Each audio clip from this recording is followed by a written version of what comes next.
বনের ভিতরে একটি আশ্রম ছিল। সেই আশ্রমে একটি মুনি থাকতো।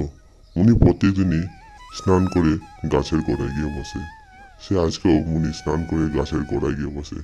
হঠাৎই তার দিকে একটা ইঁদুর দৌড়াতে দৌড়াতে আসে। হে মুনি, আমাকে বাঁচাও, আমাকে বিড়ালটি খেয়ে ফেলবে, আমাকে প্রাণ ভিক্ষা দাও। হে মুনিবর, আমাকে বাঁচাও। হে মুনি, আমাকে বাঁচাও, আমাকে বাঁচাও। মুনি বলে, তুমি শান্ত হও, কেউ তোমাকে খেতে পারবে না। আমি তোমাকে ইঁদুর থেকে বিড়াল করে দেব। তুমি শান্ত হও ইঁদুর। দেখতে দেখতে একটি চমৎকার হয়। ইঁদুরটি বিড়ালে হয়ে যায়। আনন্দ হয়। ইঁদুরটি বিড়াল হয়ে খুব আনন্দ হয়। বিড়ালটি আবার আনন্দ সহকারে বনের দিকে চলে যায়। একদিন হঠাৎ আবার বিড়ালটিকে একটি বাঘ তাড়া করে।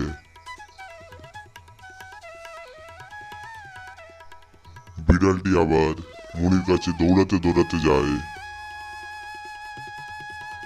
বিড়ালটি মুনির কাছে গিয়ে বলে, হে মুনিবর, আমাকে বাঁচাও, আমাকে বাঘটি খেয়ে ফেলবে। হে মুনিবর, আমাকে প্রাণ ভিক্ষা দাও। মুনি বলে, তুমি শান্ত হও। আবার একটি চমৎকার হয়। বিড়ালটি আবার বাঘে পরিণত হয়। এবার বাঘটি খুব আনন্দ সহকারে বনের দিকে চলে যায়।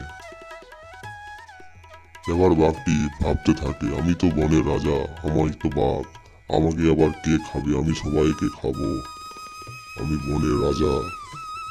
বাঘটি মুনির কাছে যায়, ওখানে গিয়ে ভাবতে থাকে, হে মুনি, তুমি আমাকে শক্তি দিয়ে সবাই জেনে ফেলেছে, ওই জন্য কেউ আমাকে ভয় পায় না। আমি তোমাকে রাস্তা থেকে সরে ফেলবো, তাহলে আমাকে সবাই ভয় পাবে। এদিকে মুনি সবই বুঝতে পারে বাঘের মনে কি চলছে। মুনি বলে, তুমি ইঁদুর ছিলে, ওটাই ভালো ছিলে, তোমার ইঁদুর হয়ে থাকাই ভালো। আবার একটি চমৎকার হয়। বাঘটি আবার ইঁদুর হয়ে যায়। এবার ইঁদুর ভয়ে ওখান থেকে দৌড়ে পালিয়ে যায়।